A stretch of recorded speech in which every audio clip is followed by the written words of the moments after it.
Naval Support Activity Hampton Roads proudly presents our Chief Petty Officer selectees for fiscal year 2018. Anchors. Away! Stand the out to sea, fight our battle cry. We'll never change our course, so let's just fall still shy.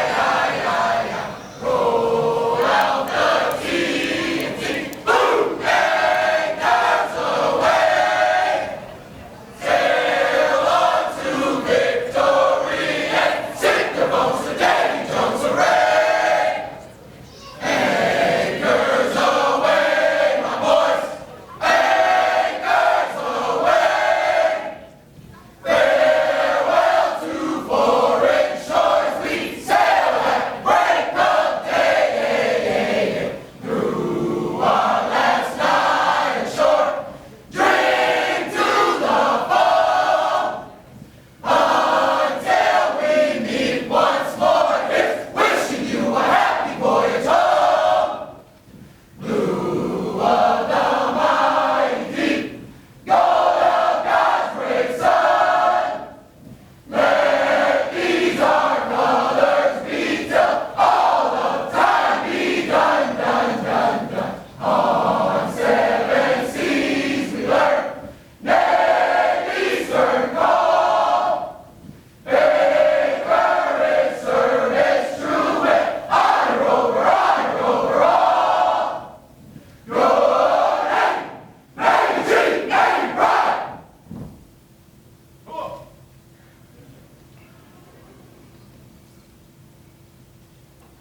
Chief selects. Post.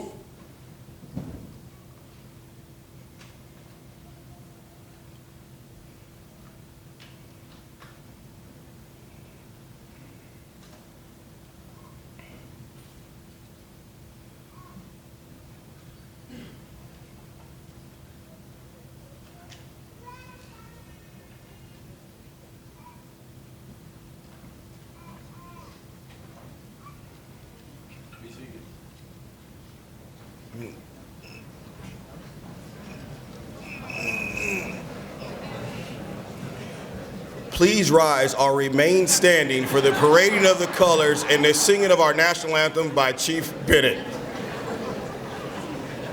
I got this.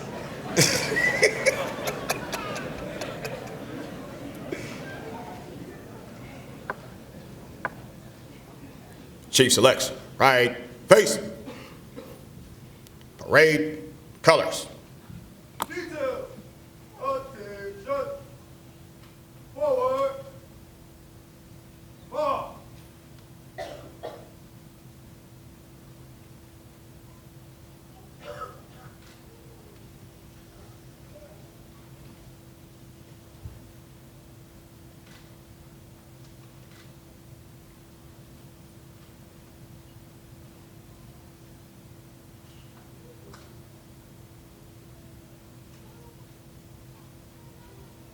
March on, march.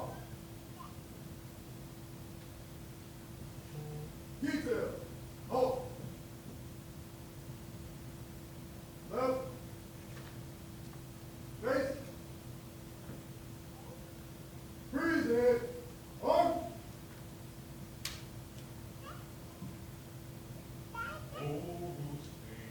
Can you see by the dawn's early light what so proudly we hail at the twilight's last gleaming, whose broad stripes and bright stars through the perilous fight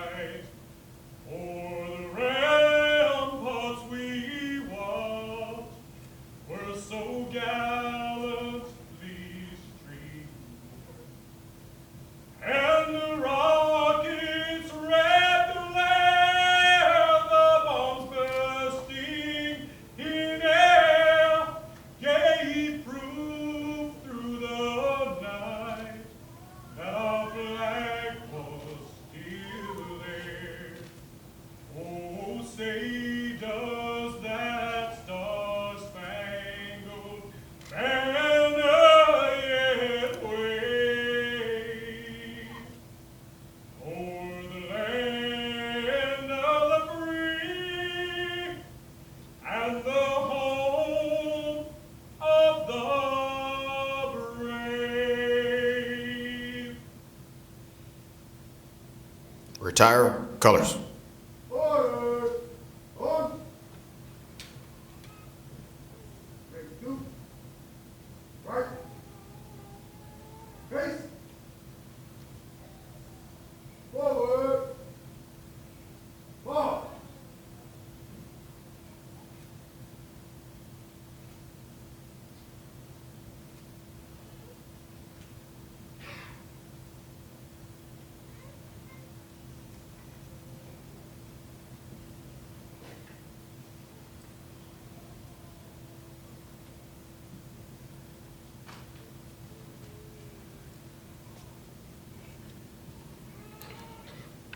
Will the guests please be seated?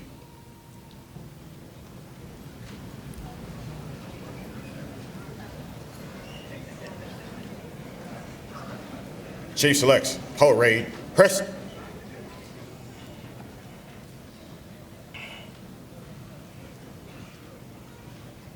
Good afternoon, Admiral Breckenridge, Vice Admiral Breckenridge, Admiral Lindsay, Admiral Wheeler, Senior Executives, Command Master Chief Gray, Lieutenant Command Master Chiefs, fellow Chief Petty Officers, honored guests, family, friends, and shipmates.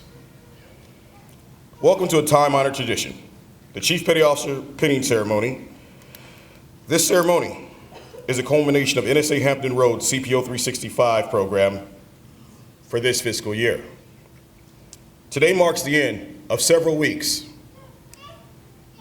of Phase 1 and Phase 2 training and tasking, during which time chiefs, senior chiefs, and master chiefs from NSA Hampton Roads and tenant commands joined together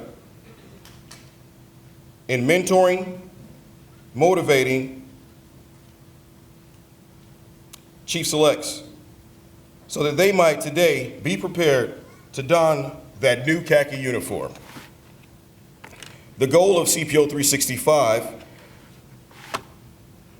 includes retaining fundamental Navy core values, the Navy ethos, ensuring that each Chief Selectee was prepared to accept a greater role in mentoring and maintaining good order and discipline throughout the Navy, and providing the fundamental tools necessary to accomplish all tasking required of the Chief.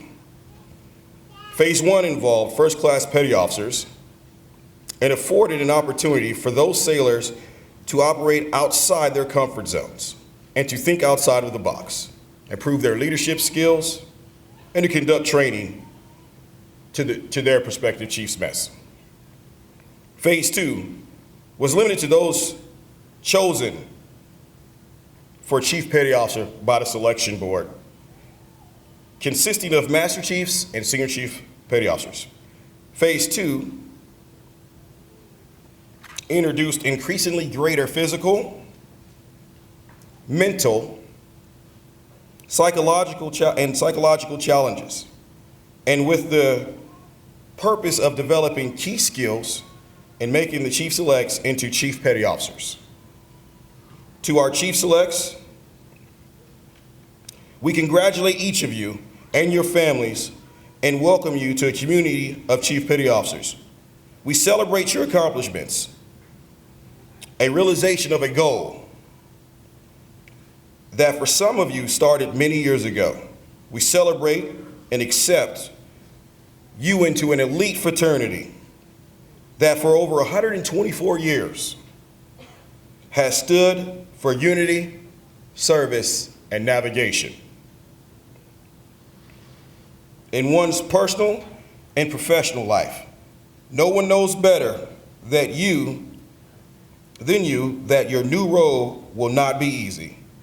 Your answers, scrutinized or not, will motivate, mentor, counsel, and advise. Your answers will make a profound and lasting difference in the lives of both junior and senior sailors. Your answers will confer the traditions, values, and success of the Navy in the decades ahead. You are here today because your mentors, your peers, your shipmates, and most importantly, your family members who have helped you and supported you along the way.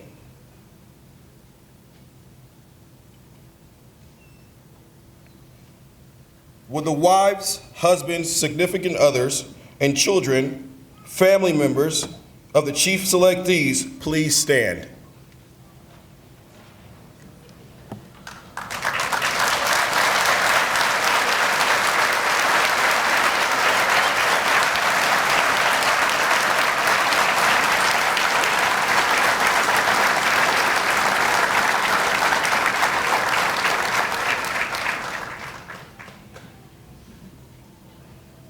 To the family members and loved ones, we salute you for your selfless support. You have shown the care of the new chiefs of the United States Navy.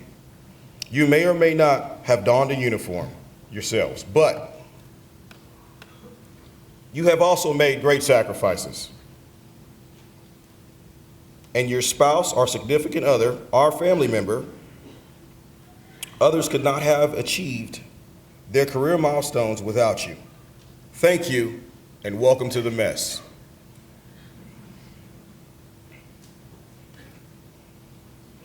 At this time, it is with great honor that I get to introduce to you our presiding officer, Vice Admiral Richard Breckenridge. Vice Admiral Breckenridge is a 1982 graduate of the U.S. Naval Academy. He has completed operational tours aboard 4 submarines, commanding 1, and has held submarine squadron and group commands. Okay, great, thanks. Let's hear it, Dr. Breckenridge. Yes!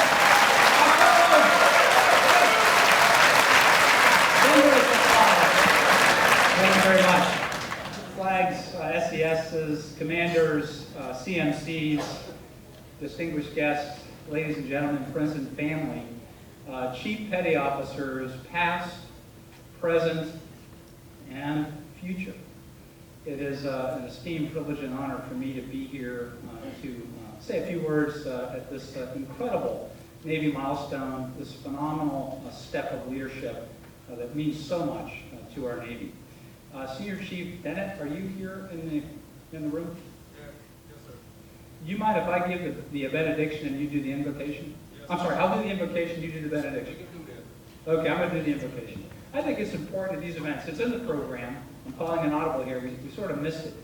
But I think it's important in this great country of ours that as we have solemn ceremonies like this, as we look at the kind of pledges that we make, the sacred cloth of our nation that we wear, that it's important that we recognize God with us and that He presides over these events. So if you bow your heads with me, let's pray. Our gracious Heavenly Father, the one who rules omnipotent over the seas, the one whose hand is even in control of the tempests, whether they be Hurricane Harvey, Irma, or Jose. We bow before you, and we thank you for your greatness.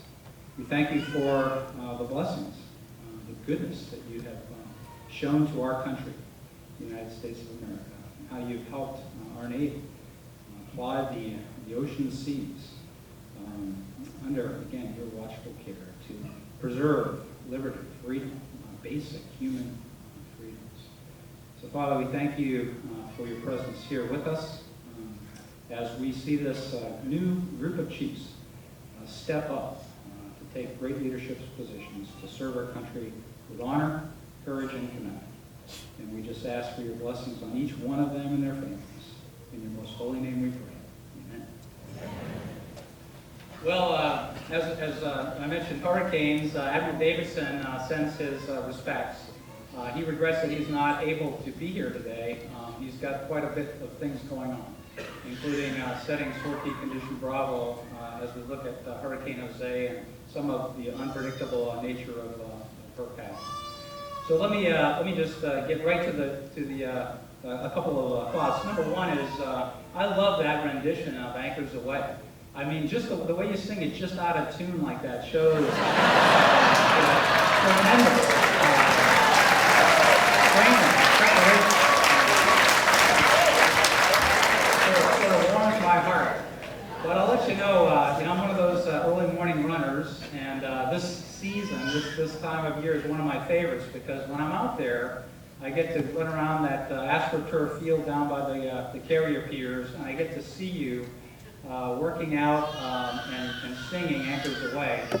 I will mention that I did get out this morning, and I got down there to the ball field, and it was like the zombie apocalypse. There was not nary a Chief Select within visual range.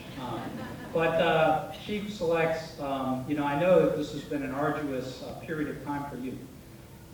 With some of the challenges that you've been put through these past 6+ weeks, and then even more so as discussed with regard to the phases of how you prepared for this momentous occasion. But it's all for a purpose. I know you're a little bit tired, but I congratulate you. It's motivating to me. It really just picks me up to see your enthusiasm, again, just the drive that you have to ascend to this leadership position in our Navy.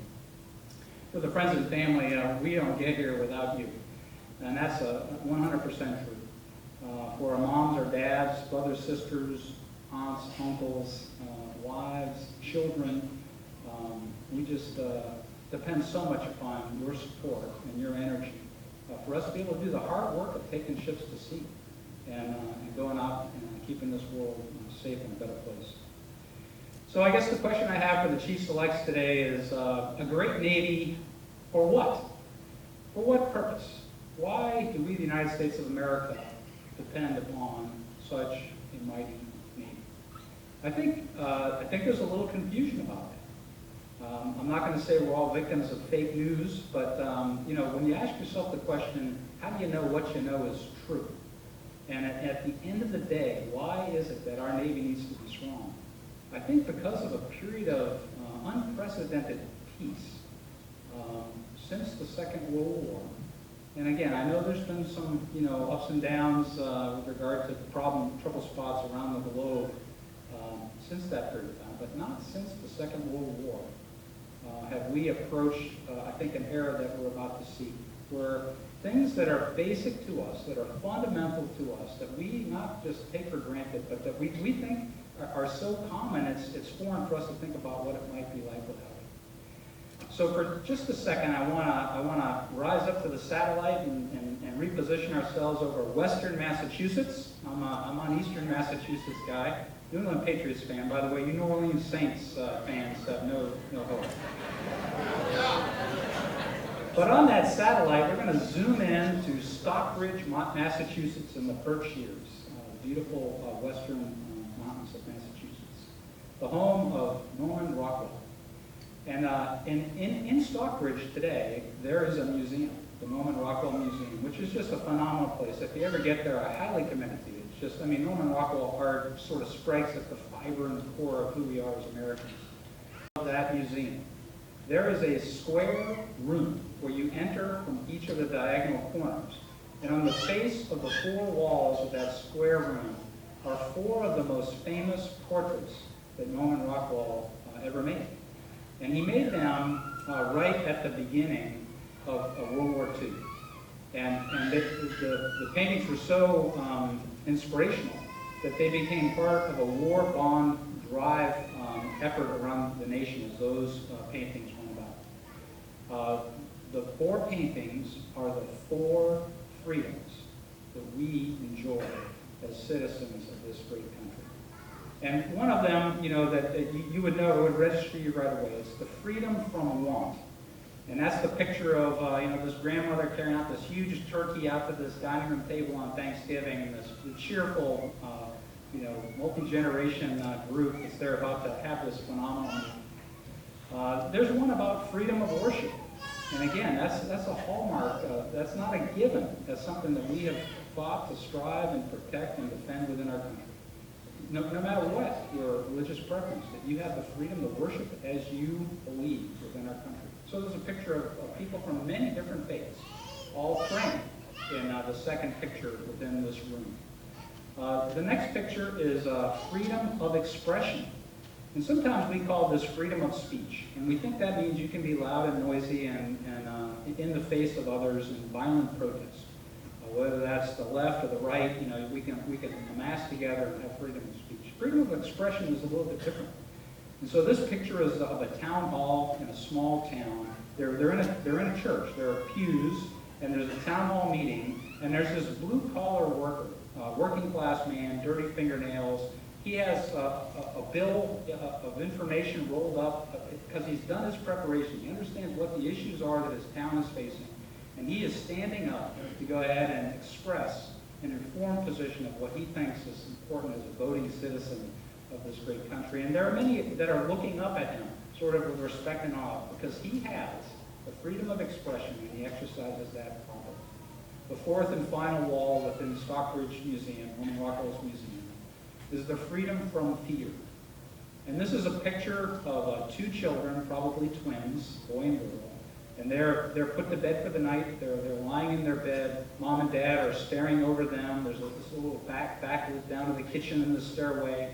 And in the dad's hand is a newspaper talking about Nazi Germany invading the other parts of Europe. And so here's this picture of this tempestuous moment in world history where freedom from fear could be one of the last things that might be on the minds of these children as they sleep peacefully. But because of great countries like the United States of America that went to hard places to operate the fight, Navy, Army, etc., we won a battle against preserving those four freedoms.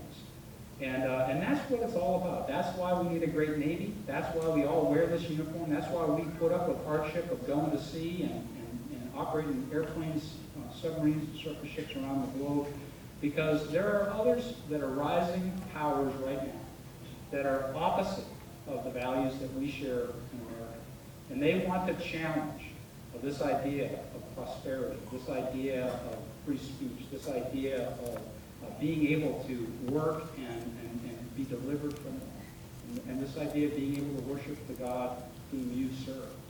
And they are totalitarian societies that oppress the rights of their people, and they want to spread that, and we are going to have to deal with that in the United States once again, probably much more so than at any time during my career. And so that's it. So Chief Selects, if I were to give you one charge on this day, as you're about to put those anchors on, put that cover on, it would be this. Know that for which you serve, that for which you are fighting for, and to live in an honorable and valiant way to preserve basic human freedom and dignity around us. Ladies and gentlemen, thank you very much for this opportunity to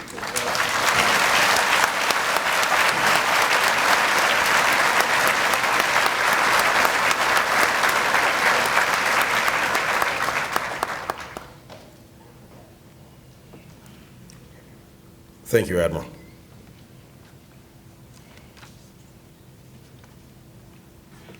As Chief Petty Officers, your lives and careers have changed. You will train and mentor enlisted sailors and junior officers.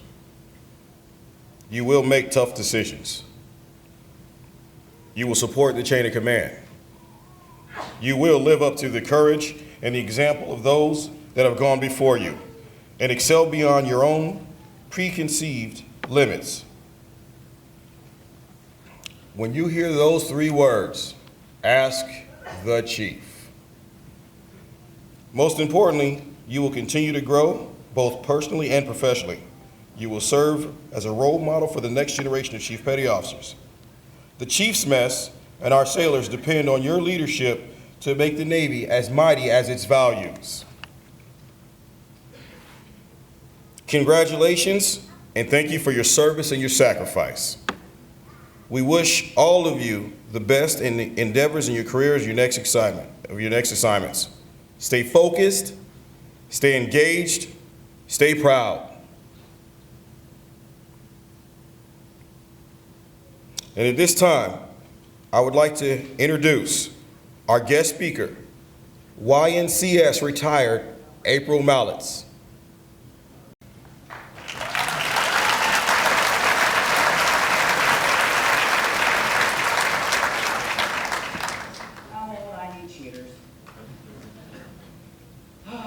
Admirals, captains, XOs, CMCs, my brothers and sisters, bear with me. First part is for the families. Thank you from the bottom of my heart, and I genuinely mean that. One, for putting up with me being here, and I have to talk. They told me to, so there we go. Without you, we can't do this. I've been retired, and I still do this because I believe in you. And I'm talking to the families. I believe in them because you're there for them. You support us. You picked that 2x4 upside our head when we really, really need it. From the bottom of my heart, thank you, and welcome to our family. Oh, selectees. This year's penny is especially special because this year it's a twofer. A twofer senior? Really? How? Well, this is the 100-year anniversary of female chief petty officers. March 21st, 1915. Yeoman F for female, Loretta Perfectus Walsh. She put on her big hat and became a chief. Also, this is the 50-year anniversary of the Master Chief Petty Officer of the Navy. Many of you were not even thought of when this happened, and no, I wasn't either. So, here's an interesting tidbit. McPon Black, our first McPon, he wore the cover of a chief petty officer, not a senior chief, not a master chief, but a chief petty officer. I'll come back to that in a minute. Just think, there were no CPO pinning ceremonies prior to 1960, since chief petty officers did not wear collar devices. CPO collar devices were introduced in 1959. All chief petty officers, chiefs, senior chiefs, and master chiefs initially wore the same device. Let that sink in. Everyone was a chief. It wasn't until 1961 that senior chief and master chief petty officer collar devices were authorized. Oh wait, there's more. When the senior chief and master chief pay grades were established in 1958, the new senior and master chief rating badges, worn on our sleeves, were authorized. However, all chief petty officers continued to wear the same cap device until 1969, when senior and master chief and also MCPON cap devices were authorized. Now, back to MCPON Black. That is 2 years after he was selected for the job. Pretty cool, huh? That's our story that we get to share. This is just a little of our history, heritage. You are now a part of this grand family of ours. The Chief Petty Officers. We, the Chief Petty Officers, are the caretakers of our history and our traditions. History and traditions play a major role in how we operate as chiefs today. Our naval history is a continuum of success, of its customs, traditions, memory, and their memories of past heroes. They help today's sailor identify with our Navy core values. See, like many of you have heard me say many times, History's not just dead guys and dates. There's a story. Find a story.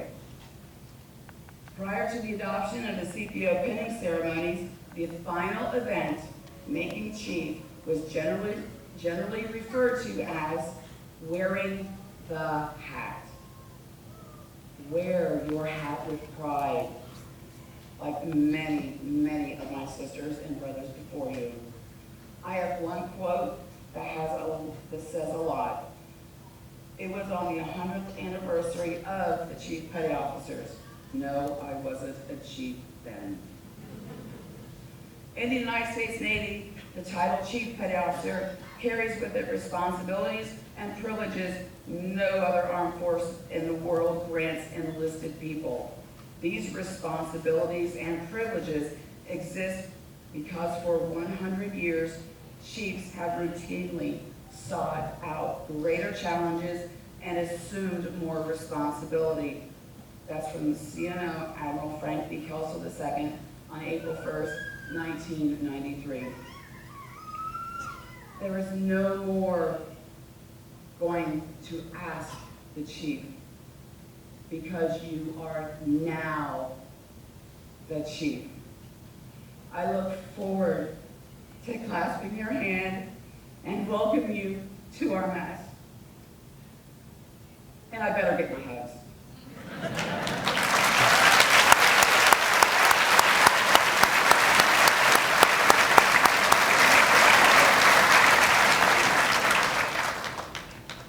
Thank you for your inspiring words, April. Prior to commencing the actual pinning of the new Chief Petty Officers, I would like to introduce Chief Earl to speak about his experience and knowledge gained following his pinning year.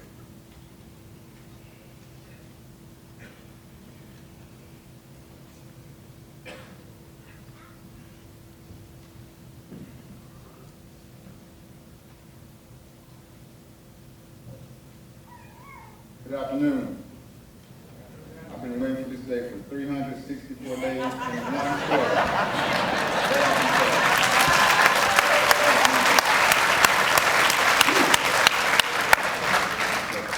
I am Chief Petty Officer Curtis Earl, currently stationed at U.S. Fleet Forces Command at NSA Hampton Roads. I'm honored to be speaking to you all on behalf of Class 123. This is a bittersweet moment for me, as this is my last day here, and I'll be going to the fleet, and so this does feel like a proper turnover. It seems like just yesterday, we, Class 123, were standing just where you are, 124. For you all, it appears the last 6 weeks was an eternity, and rest assured, I remember all too well. I know that many of the events you've just completed seem pointless at times. Other times you're just plain too tired to even care. I hope that you all take the time to reflect on the many obstacles you have faced, some together, others alone, and try to find the lesson behind your mental anguish. Ask the Chief is actually a real thing, as you'll soon find out. A little story about my first day on the job, the Monday after my pinning. Coming through the gate alone was a big difference. Instead of the standard, hand me your ID card, all right, go on through. It was a, good morning, Chief. And it took me a few seconds. I had to actually realize I was the chief at this point. And so I carried on through the gate. I tried to be, of course, the first person that worked that day in my khakis, freshly pressed, ready to go. Soon after, my lieutenant commander walked in the office, which we had very little conversation, unless he had a task for me. This Monday morning, however, which my current chief at the time was overseas, he goes, "Good morning, Chief." And again, I look around first, who is he talking to? I thought I was being punked this next thing, as he soon started blabbing off a lot of tasks and duties to which I had no idea.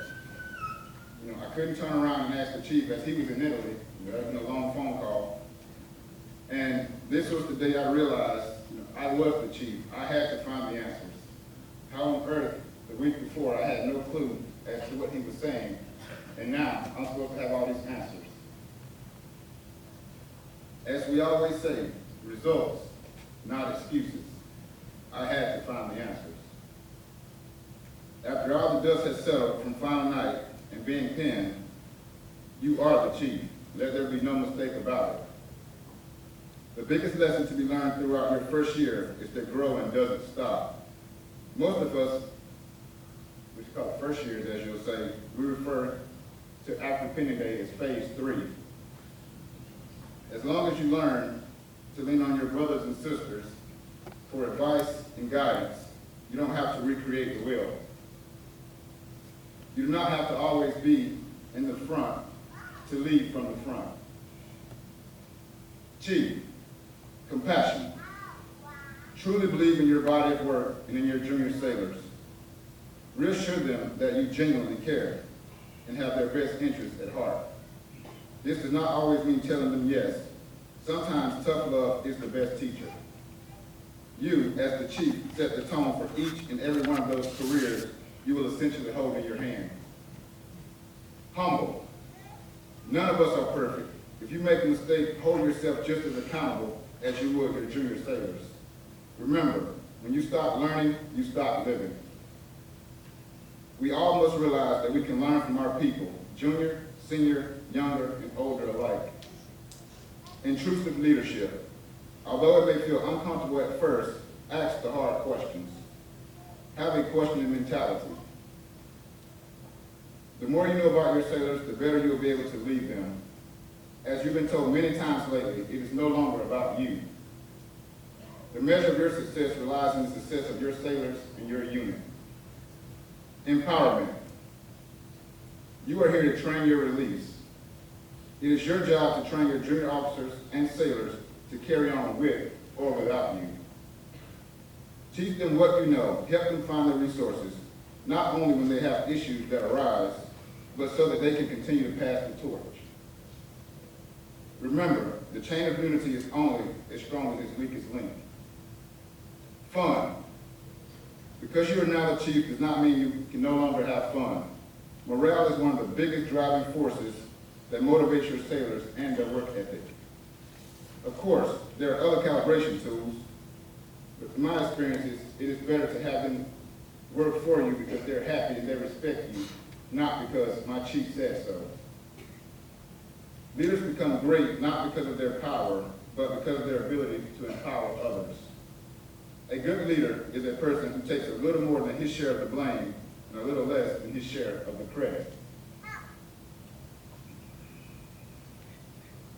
Class 124, attention.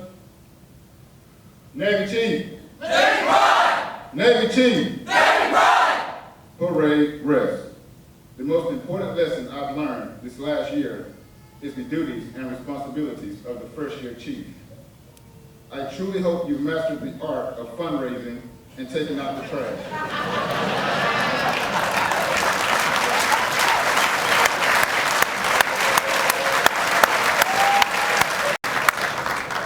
Thank you, Chief Earl.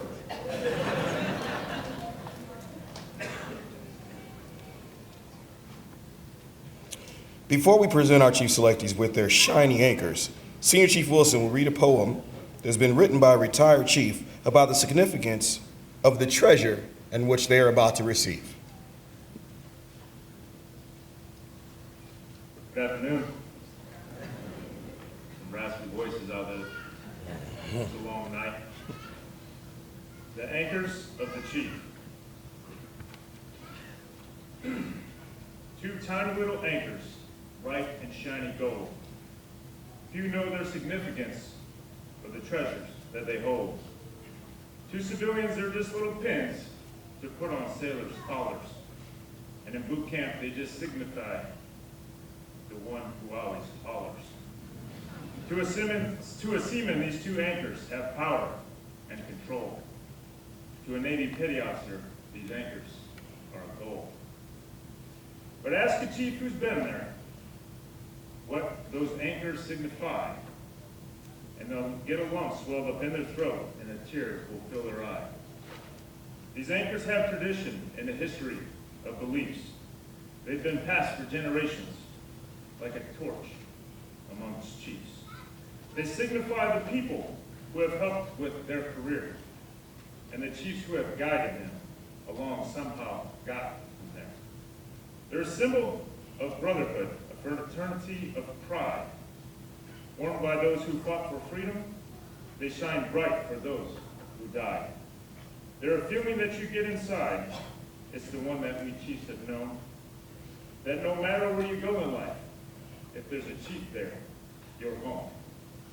Now these tiny little anchors are about to be yours too.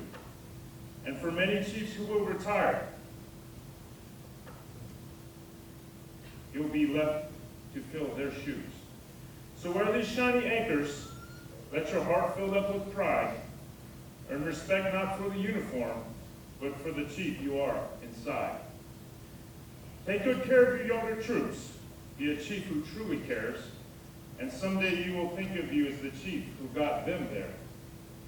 And those shiny little anchors will continue to be passed. They will shine there on the collars of the ones with strong beliefs that once you pin those anchors, you will always be the chief. Thank you.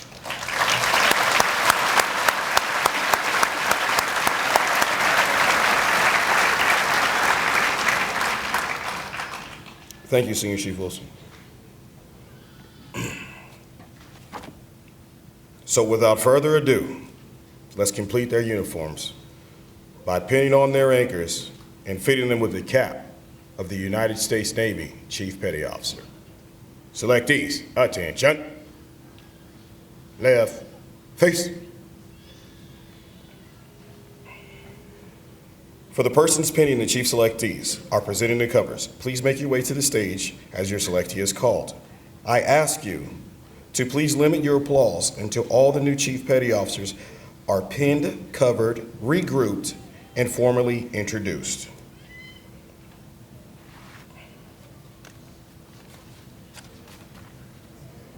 Chief Select Zugda, Chief Select Ramirez, Chief Select Lambreth.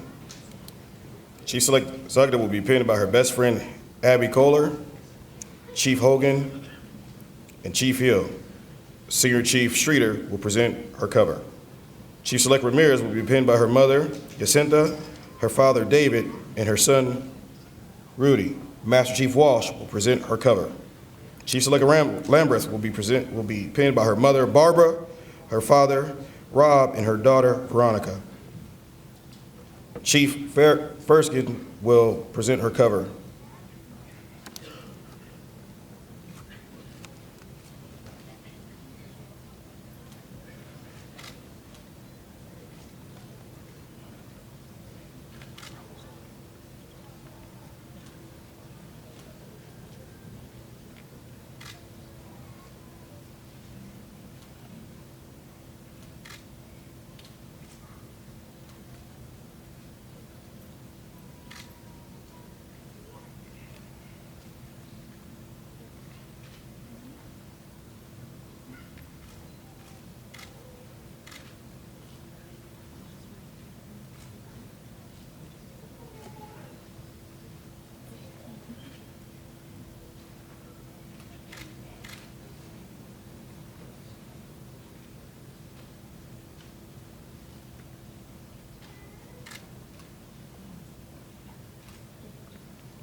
Active and retired chiefs, please rise for the reading of the Chief Petty Officer's Creed.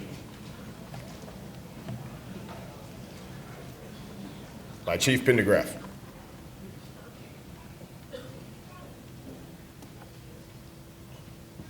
Attention to the creed. During the course of this day, you have been caused to humbly accept challenging and face adversity. This you have accomplished with rare good grace. Pointless as some of these challenges may have seemed, there were valid time-honored reasons behind each point bar. It was necessary to meet these hurdles with blind faith in fellowship of a chief petty officer. The goal was to instill in you that trust is inherent with the donning of the uniform of a chief.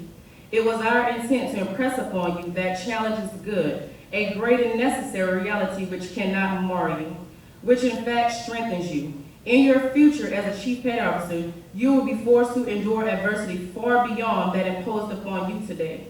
You must face each challenge and adversity with the same dignity and good grace you demonstrated today. By experience, by performance, and by testing, you have been this day advanced to chief petty officer. In the United States Navy, and only in the United States Navy, the rank of E7 carries with it unique responsibilities and privileges you are now bound to observe and expected to fulfill. Your entire way of life is now changed.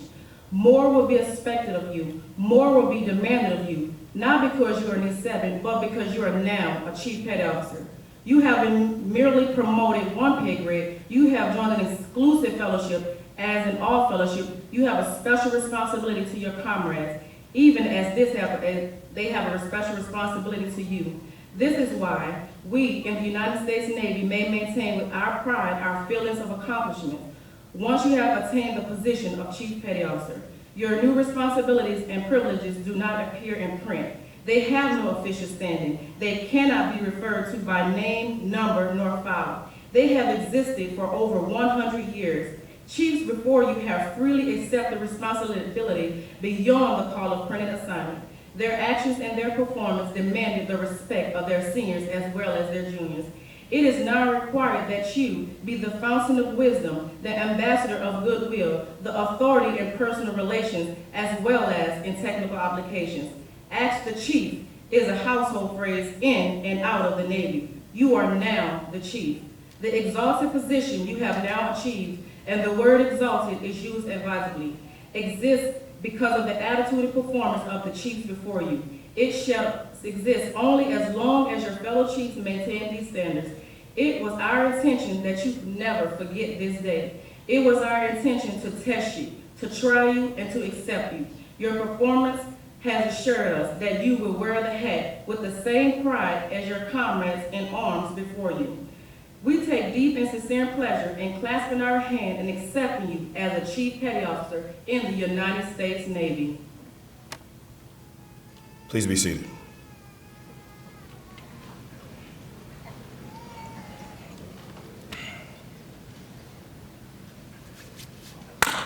Let's welcome some chiefs to the mess. Side boys, post. Chief, Information Systems Technician Amanda Lambert, arriving.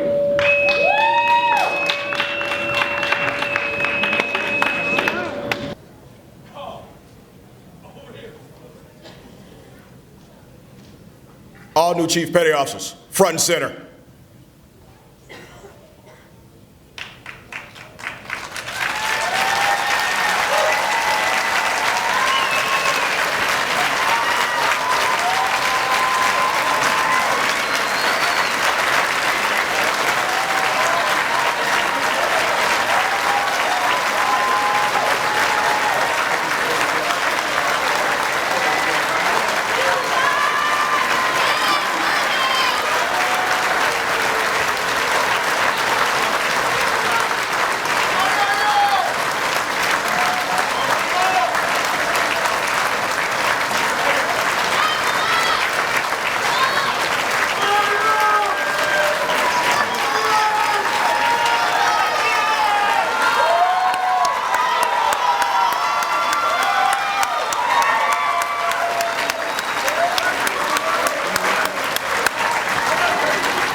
Will the guests please remain standing for the benediction, provided by Senior Chief Gary Dennett.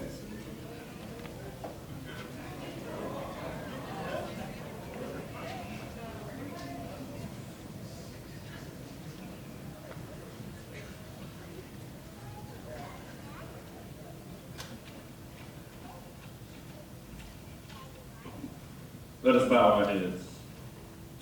Dear Lord, as we gather today to celebrate the pinning of these new Chief Petty Officers, our hearts are filled with happiness for them and their families. You have prepared them for this day and blessed them with this trust, remembering that to whom much is given, much is required.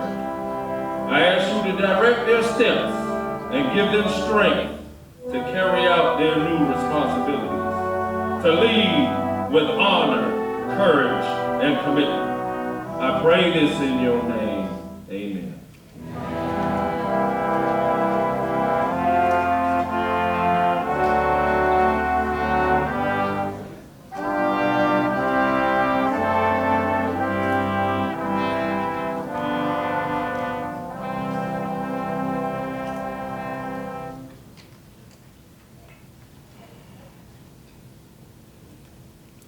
On behalf of Naval Support Activity Hampton Roads and its tenants commands, it is my great pleasure and privilege to introduce you to the fiscal year 2018 Chief Petty Officers.